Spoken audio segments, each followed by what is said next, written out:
සුබ දවසක් යාළුවනේ. ඔන්න අද මං ඔයාලත් එක්ක එකතු වෙලා ෆ්‍රිජ් එක ක්ලීන් කරන්න හදන්නේ. ඉතින් මට නම් තියෙන්නේ පුංචිම පුංචි ෆ්‍රිජ් එකක්. අපි ඉතින් මුලින්ම කරන්ට් එක ඕෆ් කරගෙන ෆ්‍රිජ් එක ක්ලීන් කරන්න කලින් මේකේ තියෙන බඩු ටික අස් කරගන්නයි හදන්නේ. මං මුලින්ම ඩීප්ෆ්‍රීසර් එකේ මාළු වගයක් තිබුණා ඒව අස් කරගත්තා. දැන් ඉතින් මේ තියෙන බඩු ටික සේරම අස් කරගන්න ඕන. ඔයාලට පේනවා ඇති අර තැන්වල නිකන් කළු පාටට වගේ පේන්නේ. ඔය දූවිලි නිකන් ඒ බඩු එක්කම සැරින් සැරේ එක එක තැන්පත් වුණු ඒවා තමයි ඒ ෆ්‍රිජ් එකේ. මට ඉතින් මාස 2-3ක් තිස්සේ ෆ්‍රිජ් එක ක්ලීන් කරන්න බැරි වුණා. දැන් බඩු අයින් කරගෙන ඉවරයි. මේ තියෙන්නේ ඩීප්ෆ්‍රීසර් එක ඔයාලට පේනවා ඇති. දැන් මේ ඩීප්ෆ්‍රීසර් එකේ අයිස් බැඳීලා තියෙන්නේ. මේ ජාතියේ පුංචි ෆ්‍රිජ් වල අයිස් එහෙම කඩලා අයින් කරන්නත් බෑ. මේකේ වෙනමම පොඩි බටන් එකක් තියෙනවා. ඒ බටන් එක ප්‍රෙස් කරාම ඔටෝම අයිස් දිය වෙනවා. දිය වෙලා ඒ ඩීප්ෆ්‍රීසර් එක යට තියෙන පුංචි ට්‍රේ එකක් වගේ එකක්. ඒකට වතුර විදියට වැටෙනවා. ඊට පස්සේ අපිට ඒක ඉවත් කරගන්න තියෙන්නේ. මං ඉතින් දැන් ඩීප්ෆ්‍රීසර් එක මේ ඔටෝ මේ වෙන්න දාලා තියෙන්නේ. ඊට පස්සේ මම මේව සුද්ධ කරනවා. අනිත් එක හැබැයි දැන් කරන්ට් එක ඕෆ් කරලානේ තියෙන්නේ. ඒ නිසා කොහොමත් ඒක ඉබේ දිය වෙනවා. ෆ්‍රිජ් එක ඕන් කරාට පස්සේ තමයි ඔටෝ දිය වෙන්න දාපු එක වැඩ කරන්නේ. ඊට පස්සේ ආයෙ ඉතින් ඒක චුට්ටක් පිරිසිදු කරලා ගන්න ඕන සේරම දිය වුණාට පස්සේ. ඉතින් මම ඒක ඒ විදිහට පිරිසිදු කරන්න ඕන නිසා මේකේ තියෙන ට්‍රේ ඒවා අයින් කරලා මුලින් ෆ්‍රිජ් එකේ අනිත් කොටස් සේරම පිරිසිදු කරගන්නවා. මෙහෙම දූවිලි ඒවා පිරිසිදු කරගන්නකොට ක්‍රමක්‍රමයෙන් ඒවා අයින් වෙලා අර සුදු පාටට එනකොට ඇත්තටම හරිම ආසයි. අපේ ෆ්‍රිජ් එකේ පිරිසිදු බව ගැන නිතරම සැලකිලිමත් වෙන්න ඕන. මොකද ෆ්‍රිජ් එකේ අපිරිසිදුවට තියෙනකොට ෆ්‍රිජ් එක ඒක එක දිලීර වර්ග බැක්ටීරියා ඒවා වර්ධනය වෙන්න පුළුවන්. එහෙම වුණොත් අපි ඒකේ තියාගන්න කෑම ඒවත් නරක වෙන්න බලපානවා ඒක. ඉතින් ඒ නිසා අපි නිතරම ෆ්‍රිජ් එක පිරිසිදුව තියාගන්න පුරුදු වෙන්න ඕන.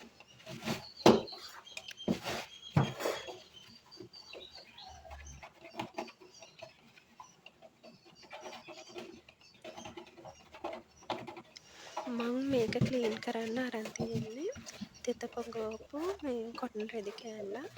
ඉතින් දැන් මේ කොටන් රෙදි කෑල්ලෙන් පී දානකොට ඒ දූවිලි ඔක්කොම ඒකට එනවනේ. එතකොට ඒ රෙදි කෑල්ල ආයෙමත් හොඳට වතුරෙන් සෝදලා වතුර ටික මිරිකලා ඇරලා තමයි මේ ආයෙමත් පී දාන්නේ. ඒ විදිහට ක්ලීන් කරනකොට මේක හොඳට ක්ලීන් කරගන්න පුළුවන්.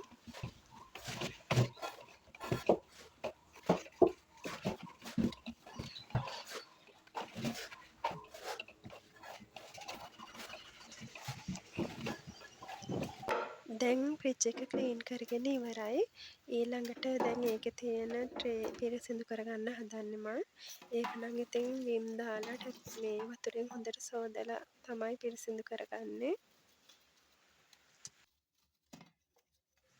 ඉතින් මට නම් තියෙන්නේ පුංචිම පුංචි ෆ්‍රිජ් එකක්. දැන් නම් ගෙවල් වල තියෙන්නේ ගොඩක් ලොකු ෆ්‍රිජ්. අපේ මේ ෆ්‍රිජ් එකට නම් අවුරුදු 13ක් 14ක් විතර වෙනවා. අපේ ගෙදරට මුලින්ම ගෙනාපු ෆ්‍රිජ් එක තමයි මේ. ඉතින් අපි ගොඩාක් පරිස්සමෙන් පාවිච්චි කරා. ඒ නිසා තමයි ඉතින් මෙච්චර කාලයක් පාවිච්චි කරගන්න පුළුවන් වුණේ.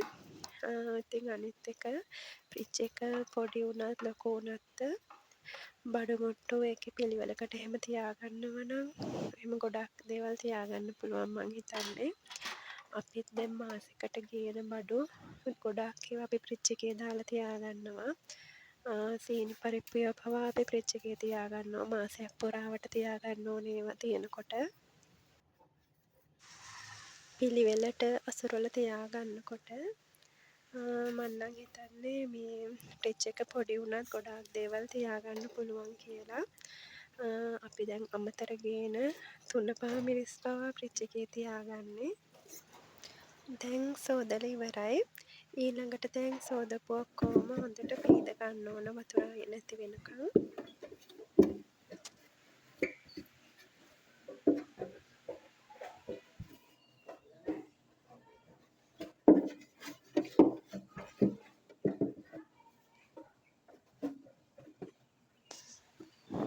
ගේන එළවලු වුණත් වෙන වෙනම පෙට්ටිවල දාලා සර්වියට් පේපර් දාලා තමයි එහෙම තියාගන්නේ. එතකොට අපිට සති 2-3ක් වුණත් සමහර එළවලු වර්ග කල් තියාගන්න පුළුවන්. ඉතින් දැන් ෆ්‍රිජ් එක ක්ලීන් කරලා මං ඒ වසරල තියෙන විදිහ ඔයාලට පෙන්නන්නම්. දැන් පීදගෙන ඉවර වුණාට පස්සේ අපි ඒ කොටස් ප්‍රවේශමෙන් ෆ්‍රිජ් එකට සෙට් කරගන්න ඕන. මොකද ඒවා දාන්න තියෙන ඒවා එහෙම තුවාල වුණොත් ඩැමේජ් වුණොත් එහෙම අපිට ආයෙ සෙට් කරගන්න අමාරු වෙනවා. එපාරේකට දැන් මේක බෝතල් එහෙම ඒවා දානකොට එපාර ඒවා පෙරලෙන්න බලනවා. ඉතින් ඒ නිසා බොහොම පරිස්සමෙන් අපි මේ කෑලි සෙට් කරගන්න ඕන.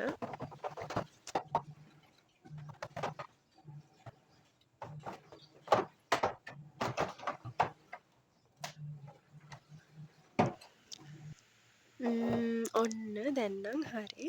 දැන් ඉතින් තියෙන්නේ බඩු ටික පිළිවෙලකට අසුර ගන්න.